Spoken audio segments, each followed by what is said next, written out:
నర్సంపేట సిద్ధార్థ విద్యా సంస్థల డైరెక్టర్ గోగుల ప్రభాకర్ రెడ్డి, సృజన కుటుంబంపై శశి హాస్పిటల్ యాజమాన్యం మట్టా మధుసూదన్ రెడ్డి, మట్టా సింధూర్ రెడ్డి మరియు 10 మంది రౌడీలతో ఈ రోజు నెక్కొండ రోడ్లో వారు నివసిస్తున్న ఇంటిపై దాడి చేసి వారిపై కళ్లల్లో కారం పొడి చల్లి భౌతిక దాడి చేయడం జరిగింది.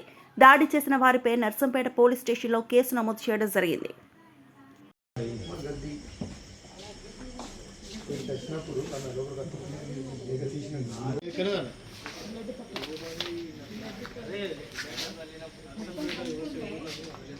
వాడి కళ్ళల్లో పడ్డది, నా కళ్ళల్లో పడ్డది. ఇప్పుడు ముగ్గురు నలుగురు నిలబడ్డాం. డైరెక్ట్ ఒకటి చెప్పుకొని వచ్చింది.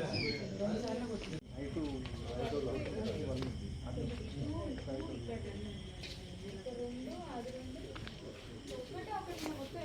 ఈ కార్నర్ కోట్ ఉంటుంది, ఇక్కడ కూడా కెమెరా తీసేసింటారు.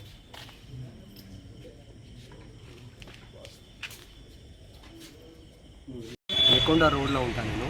యాక్చువల్లీ కొన్ని రోజులుగా మాకు బాగా ఇబ్బందులు, థ్రెట్స్ వస్తున్నాయి.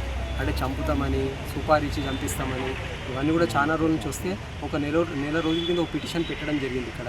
అందులో కూడా మాకు ప్రాణహాని ఉందని చెప్పడం జరిగింది. దాని తర్వాత ఇక రోజు మా వెంట పడడము, మా వెనకాల పడి ఎవరినో వాళ్ళని తీసుకొచ్చడము, కొట్టడానికే ప్రయత్నం చేశారు. అయితే ఇవాళ ఏమైందంటే సాయంత్రం సుమారు 6 గంటలకు ఒక 15 మంది వచ్చారు. కర్రలతోటి, రాళ్ళతోటి, తర్వాత కారము ఇవన్నీ తీసుకొచ్చి వాళ్ళు మమ్మల్ని అటాక్ చేశారు డైరెక్ట్. అసలు మేము మా ఫ్యామిలీలో ముగ్గురేమో ఉండే, ఇమ్మీడియట్లీ వచ్చి అటాక్ చేసి ఇక వాళ్ళు ఎట్లా అంటే అట్లా కొట్టడము, ఏదంటే అది చేయడము, కారం వేయడము, గాయాలు.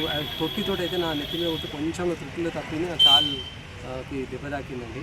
అట్లా వీళ్ళు ఒక 15 మంది వచ్చి విపరీతంగా కొట్టుడు, సంపుతామని ఏదంటే అది.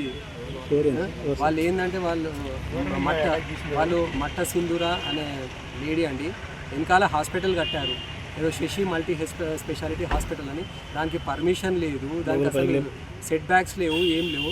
నేను దాదాపు దాన్ని ఒక 7 నెలల కింద హైకోర్టులో మనం కేసు వేయడం జరిగింది. దాని తర్వాత డిఎంహెచ్ఓ గారు కూడా సీజ్ చేశారు. అయినా కూడా డిఎంహెచ్ఓ గారు సీజ్ చేసినా దానికి నిబంధనలు తుంగదొక్కి హాస్పిటల్ అట్లాగే నడుపుతున్నారు, రౌడీజం చేస్తున్నారు.